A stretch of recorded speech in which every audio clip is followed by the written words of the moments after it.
I'm starting with ultramarine blue for the sky. It's my usual blue for skies.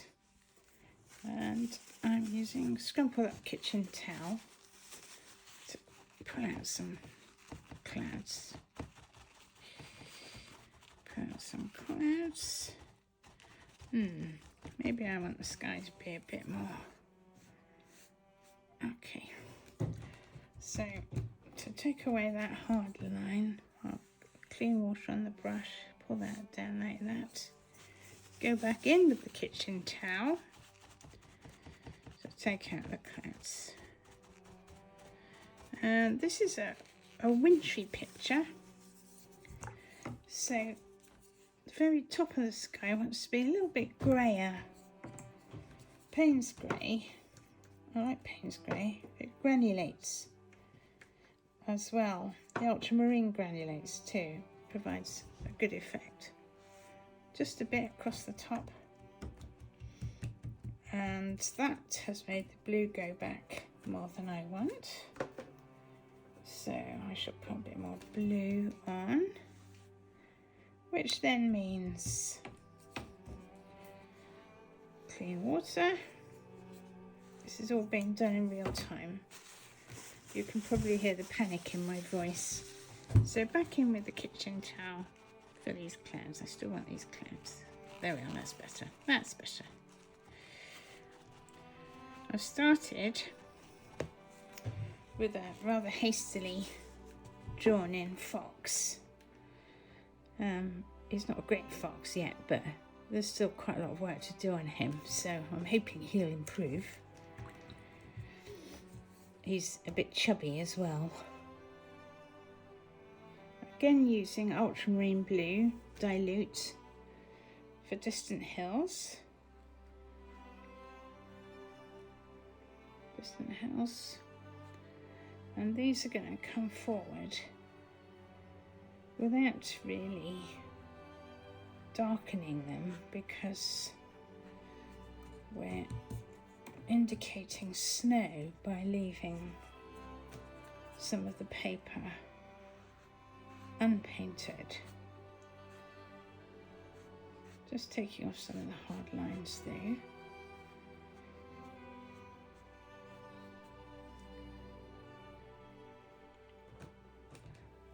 And we're going to bring the snow right up to the foreground.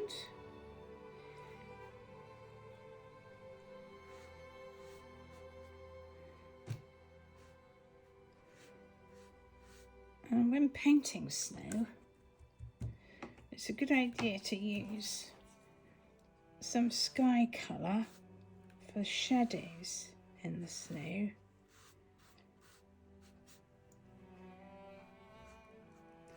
Because that is the shadow in the snow. I've mixed up a bit of Hooker's Green Dark. I usually mix my own greens, but I'm being lazy with this. I've just mixed it up with a bit of grey for this tree, which is going to be kind of here. There. No, I can't even do a straight line. And we don't want it to be symmetrical. We don't want it to be even. She says, making a bit of a mess of this.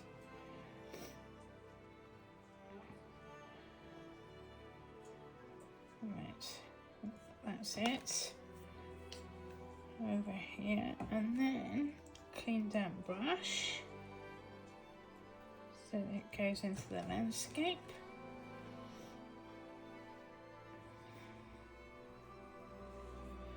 And now it looks like it hasn't actually got a trunk that goes into the ground. Putting that back in there. Well, we can see what that is.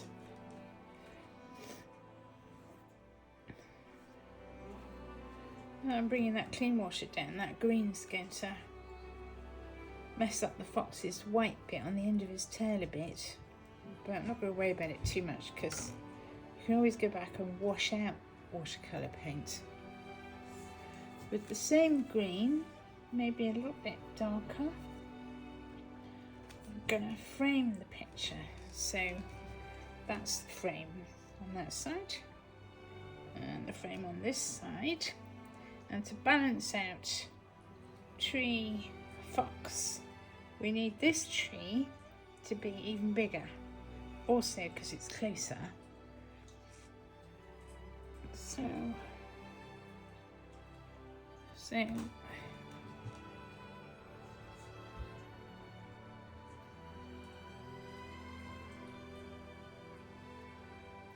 we are. You can hear me holding my breath, can't you? Because I'm kind of winging it a bit, really. There we are. And does that need to be? I think that needs some darker bits to suggest the shadows under the boughs. So I just add a bit more Payne's grey to the hooker's green and just go back in.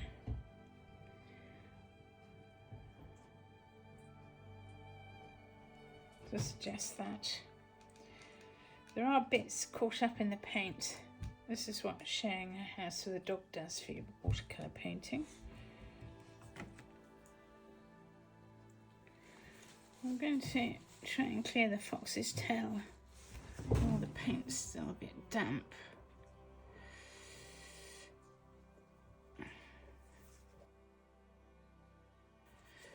A clean damp brush.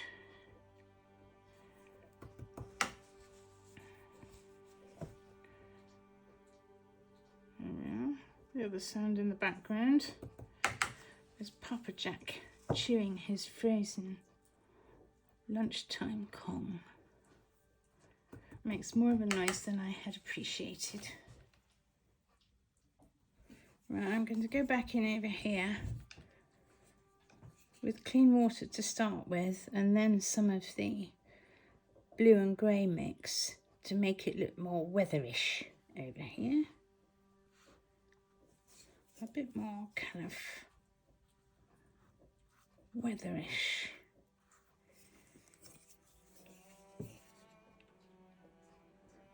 Bit more as if maybe there's a bit more snow drifting in over this way.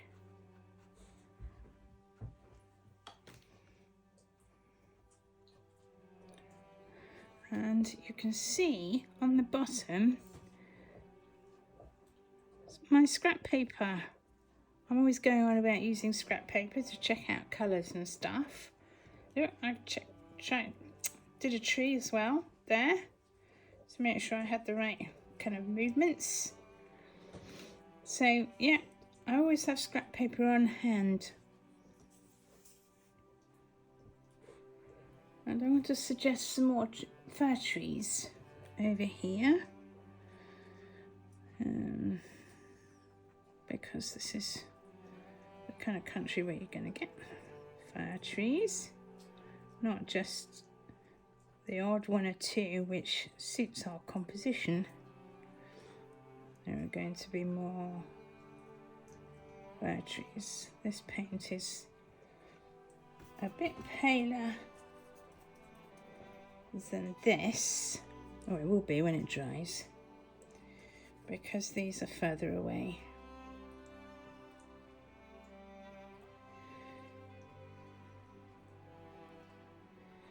Right, you don't want the fir trees to be the same size as each other, and you don't want them to be evenly spaced either.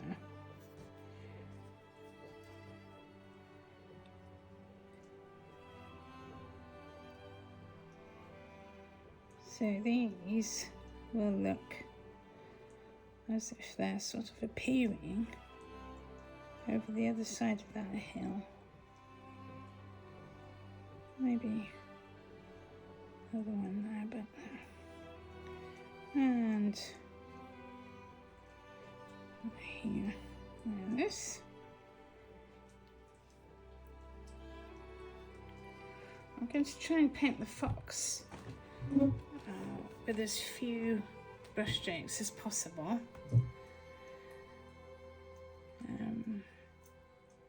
I'm using light red, not forgetting that he has white on the bottom half of his face, and he has white just inside his ears there. The white sort of comes round onto his chest. I'm going to take the red down into his legs, although his legs will end up being a much darker colour down here. They look like they've got black spots on. So I'm just going to use the light red going through here, but his belly usually has white on it as well, so we'll leave that. And that, come along here, take him out. Oh gosh, I hope that paint's dry. About to find out. And leave the tip of the tail white. And that's the leg behind. And that's the leg behind. We can polish him off a bit later. Right, so using the same mix as the sky and the hills, only darker, I've come back in. This is quite a big brush. I think this is a 16, this is a 14. To put in shadow under the fox. That suggests he's sunk in snow there, sunk in snow there. Suggests body, and there's a cloud going overhead up here, so I'm going to put in a cloud shadow here to bring that foreground into better focus. I'm going to soften the line of that cloud there.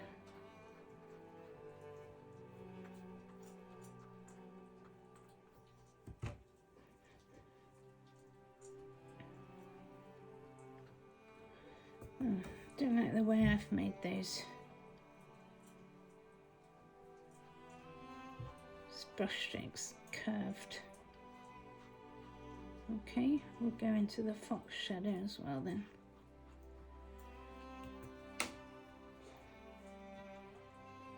We'll soften the bottom of those shadows.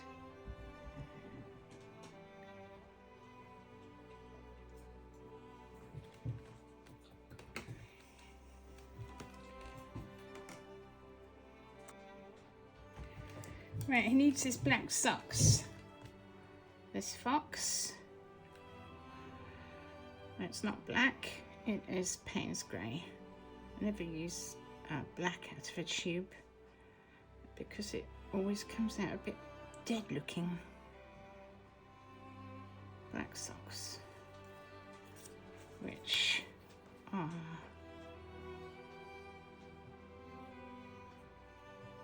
then melded into the rest, so they don't look like he literally has black socks on. This one down here, that shadow is still wet, but that's alright. Doesn't matter, just looks like he's sunk his paw into the snow. I think he probably has a little bit of black behind his ear. Going into his ear. This brush is just clean, damp water on it, which needs to be cleaned quite often, otherwise you're just putting back in the pigment you've taken off. So, back as well.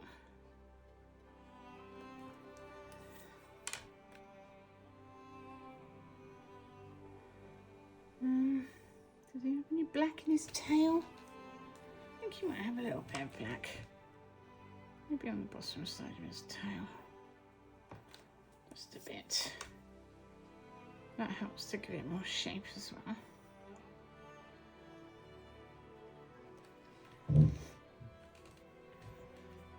And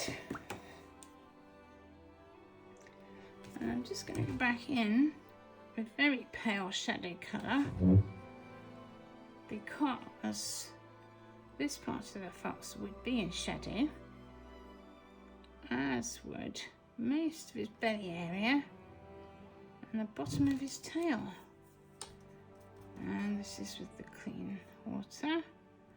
I'm doing it all in too much of a hurry, so I'm not letting it dry as much as I should. Really? I better let him dry now.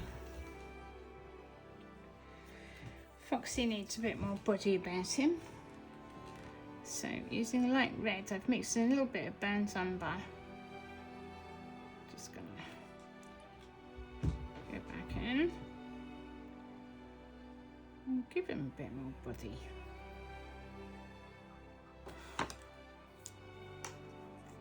And clean damp brush, so I don't leave any dark lines.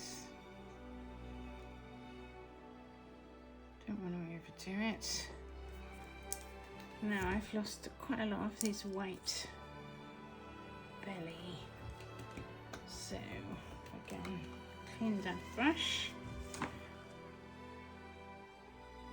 get it back again.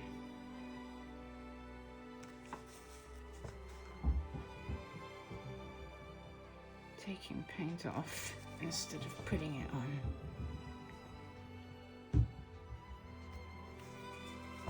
Softening this bit up here. Okay, can't leave Foxy as he is now. And now I'm considering actual snow falling. I'm keeping this picture quite plain because I want to put falling snow on it, and I don't want it to end up looking too busy. However, snow is obviously already fallen in this picture, so we need to make the trees look a bit more like snow has actually fallen. So using a clean damp brush, clean tea towel, I'm going to take some paint out just to suggest that there is snow already on the trees.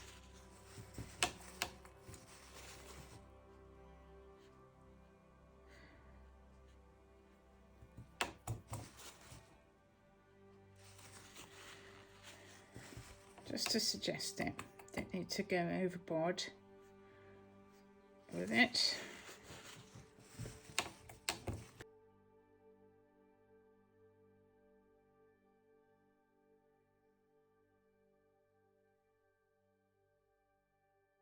Don't make it too even like I've just done.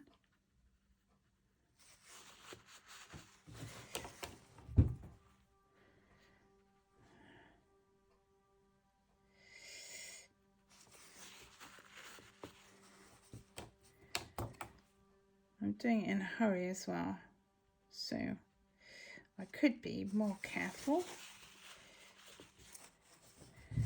Right, and the closer one, the colour will come out more easily because it's thicker on here. This also means I need to be more careful about making it look too regular.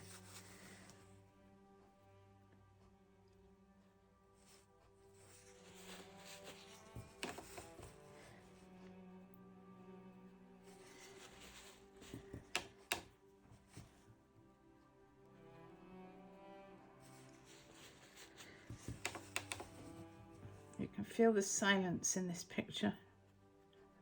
The silence of a world covered in newly fallen snow.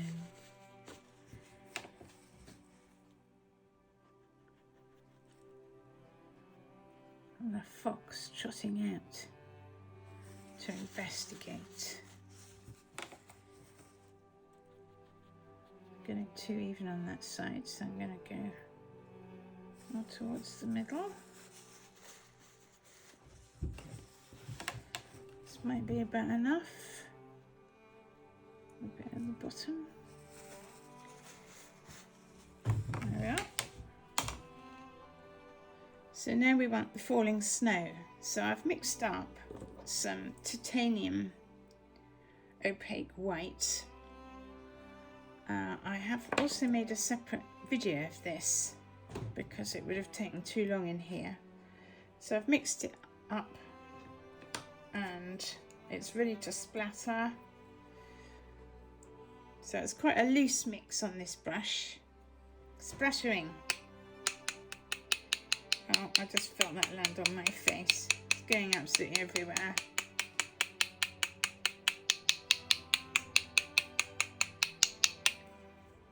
And we want it to be pretty thick. So I'm going to load up some more. And go again. Oh yes. I was going to use the toothbrush, but I'm actually happy with this. And there we have fox running through falling snow.